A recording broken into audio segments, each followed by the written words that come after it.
Hi, welcome back to my YouTube channel. Let's see how to turn on or off activity history in the Windows 11. Okay, so let's get started.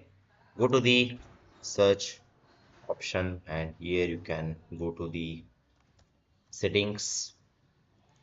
Once you go to the settings, so here you can see the various options: home, his system, Bluetooth and devices, network and internet and all. And so here you can see the option called privacy and security. Click on this privacy and security, and here you can go to the activity history. Click on this particular option, activity history. So here you can see the privacy and security. Under that you can see the activity history. So this means that whatever you browse and whatever the apps and services you use in your laptop or the system, it will be stored in the activity history.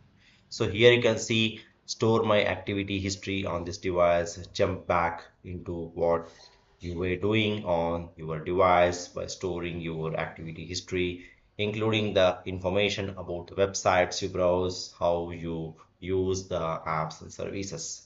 Okay, so here you can see the option whether you want to turn it on or you can turn it off.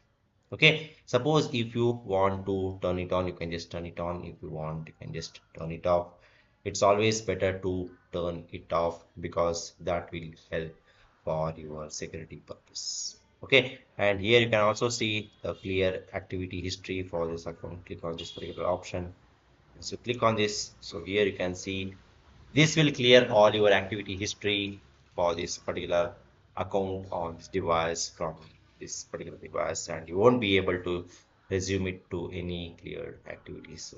So if you want, you can just clear it all the activities. Okay.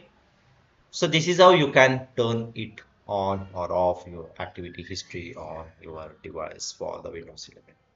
Okay, so that's all about this particular video, guys. I hope you like this particular video. Please subscribe to my YouTube channel. See you in another. Thank you. Bye bye.